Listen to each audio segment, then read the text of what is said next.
Hi, how are you all. तो ये resonance tube की प्रॉब्लम है। प्रॉब्लम बहुत आसान है, लेकिन ये एक सवाल से आपके रेजोनेंस ट्यूब के सारे सवाल बन जाएंगे और जो भी आपको कन्फ्यूजन रहता है वो आपका कन्फ्यूजन मैं दूर करने की कोशिश करूँगा। तो आप सुनने की थोड़ी सी बस कोशिश करें। ये अपनी रेजोनेंस ट्यूब है, ये ऐसे होती है, ठीक है। तो अपन क्या कर रहे होते हैं, सबसे पहली बात तो जो एंटी नोड बनता है वो यहाँ थोड़ा ऊपर बनता है, जिसको आप बोलते हो एंड करेक्शन। क्या आप मेरी बात समझ पा रहे हो? क्या बनता है? And correction. और आप इसमें ऐसे वोटर बच्चे फिल रखते हो, ठीक है। और आप यहां ये ब्रॉन्ज ले आए आप, ये सोर्स है, इस सोर्स की कुछ फ्रीक्वेंसी फिक्स है, लेट्स सपोज ये 50 हर्ट्ज है। तो आप क्या करते हो, पहले मैं ये बताता हूं। ये वाटर ऐसे भरा हुआ है, ठीक है। तो पहले ये लेंथ है, मान लो लेट्स सपोज L1। यहां आपको आवाज सुनाई दी, यानी कि रेजोनेंस हुआ, ठीक है। जो इसमें नेचुरल फ्रीक्वेंसी थी इस ट्यूब की वो इसके साथ मैच होगी तो रेजोनेंस हुआ। अब रेजोनेंस की लेंथ है L1, आपने फिर वोटर को घटाया, मतलब वोटर लेवल डिक्रीज किया। तो मान लो आपने वोटर लेवल इतना कर दिया, वोटर लेवल इतना कर दिया। तो अब ये आपको जो दूसरी बार रेजोनेंस मिल रहा है वो L2 लेंथ में मिल रहा है। ये आप रेजोनेंस ट्यूब में करते हो। तो रेजोनेंस ट्यूब में बच्चे आप ये वाली ये जो फ्रीक्वेंसी है इसको चेंज नहीं करते, चेंज नहीं करते हो आप। वो तो आपने जो ले रखा है वो वही है, आपका सोर्स नहीं बदला। आप बस लेंथ चेंज कर रहे हो। और आपको पता है ये कैसे बिहेव करेगा, ये क्लोज्ड ऑर्गन पाइप, और क्लोज्ड ऑर्गन पाइप में ओड हार्मोनिक प्रेजेंट होते हैं, ओड हार्मोनिक प्रेजेंट। मानते हो नहीं मानते हो? अब इसका मतलब अगर मैं कहूं F will be equals to n we by 4L, की फॉर्मूला आपको याद होगा। और ये L क्या होगा, ये L में L जो होता है वो L प्लस ई होता है यहाँ पे, ठीक है। ये इंपॉर्टेंट बात है। अब फिर यहाँ कर क्या रहे हैं हम, देखो ये सेम है, क्योंकि रेजोनेंस ट्यूब में मैं V निकालना चाहता हूँ, वेलोसिटी ऑफ साउंड। तो आप कर क्या रहे हो, मैं असल में सारी चीजें कांस्टेंट है, बस ये N बाई एल का जो रेशियो है वो चेंज हो रहा है। इस पूरे प्रोसेस में अगर आप देखोगे तो N बाई एल, भाई वेलोसिटी ऑफ साउंड वो तो सेम है, जो एयर में होगी वो तो होगी, मीडियम सेम है तो वेलोसिटी ऑफ साउंड तो सेम रहेगा। तो फिर हो क्या रहा है, बस इतना हो रहा है कि आप N बाई एल का रेशियो चेंज हो रहा है। किस हिसाब से चेंज हो रहा है, ताकि ये F की वैल्यू वो देता रहे। आप मेरी बात समझ पा रहे हैं?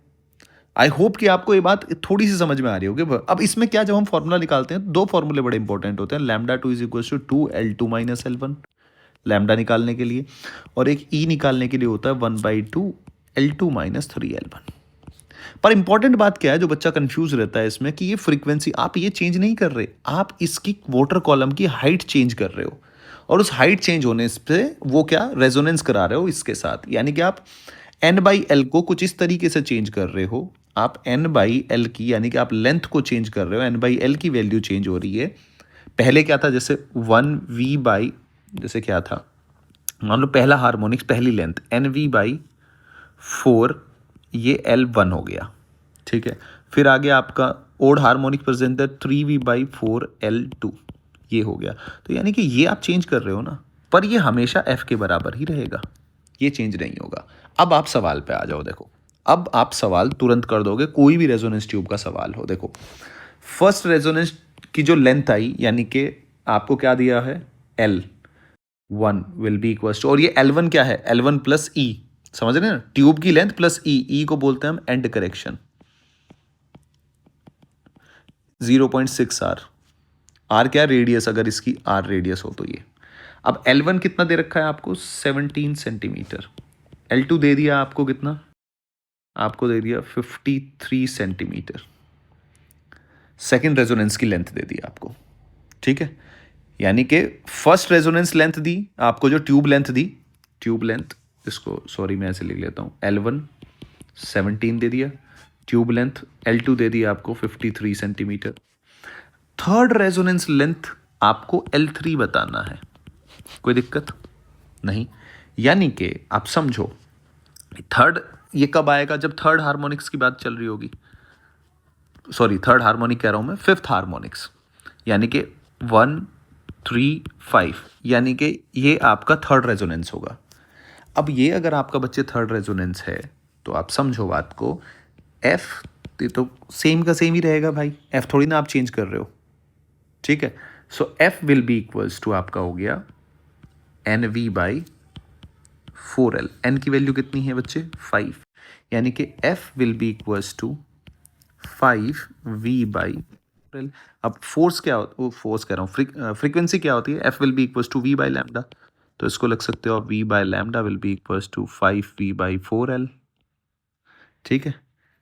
ये L क्या है, ये L है, अगर मैं इस L की बात करूं L3 प्लस E, याद रखना एंड करेक्शन आप लेते हो, ठीक है। लेकिन टोटल तो ऐसे ही लिखोगे ना आप, तो V से आप E काट दो, यानी कि अगर मैं बात करूं तो L आपका आ गया 5λ/4।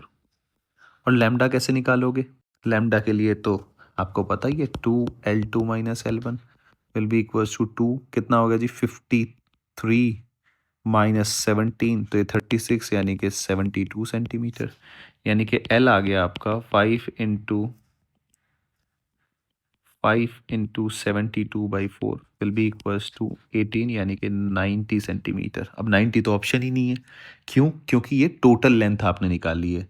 उसने क्या पूछा आपको, ट्यूब की लेंथ, यानी कि एंड करेक्शन को आपको घटाना पड़ेगा। तो पहले एंड करेक्शन निकाल तो लूँ। So E will be equals to 1/2 L2 minus 3L1। So half L2 कितना है 53 माइनस 3 इंटू L1 कितना है 17, तो ये कितना हो जाएगा 1 सेंटीमीटर। तो आपको 1 सेंटीमीटर घटाना है 90 में से, वो ट्यूब लेंथ आएगी, यानी कि 89 centimetre will be your correct answer. तो इस तरीके से ये मैंने आपको पूरा ट्यूब लेंथ जो इंपॉर्टेंट है वो मैंने आपको समझानी है। आप सोर्स नहीं बदल रहे, ये सेम है, आप यहाँ वाटर की हाइट चेंज कर रहे हैं, समझ रहे हैं आप क्या कर रहे हैं, आप वाटर की हाइट चेंज कर रहे हैं, सबसे इंपॉर्टेंट बात है ये, ठीक है। तो वो होती है L प्लस, ये टोटल लेंथ, इस फॉर्मूले में जो L होता है वो होता है L प्लस E, क्योंकि ये जो एंटीनोड है ना, ये एंड करेक्शन यानी कि ऊपर बनता है ये। आई होप कि आपको मेरी बात समझ में आ रही होगी। तो इसी तरीके के सॉल्यूशन और इसी तरह की चीज़ों के लिए आप कमेंट सेक्शन में कमेंट कर सकते हैं, अपने दोस्तों के साथ शेयर कर सकते हैं, और पढ़ते रहिए फिज़िक्स। फिज़िक्स बड़ा खूबसूरत सा सब्जेक्ट है, आप जितना उसके बारे में जानने की कोशिश करेंगे उतना आपको मज़ा आएगा, आपके कॉन्सेप्ट ऐसे इंप्रूव होंगे। एक सवाल, बात सवाल की नहीं होती, सवाल को पूरा जानना, उस वो हमारा क्या एप्टीट्यूड डेवलप कर सकता है, थ्योरी से कैसे हम लिंक करते हैं बातों को, मैं सारी बातें वही आपको सिखाता रहूँगा। तो जुड़े रहिए, मुस्कुराते रहिए, मिलते हैं अगले सवाल में।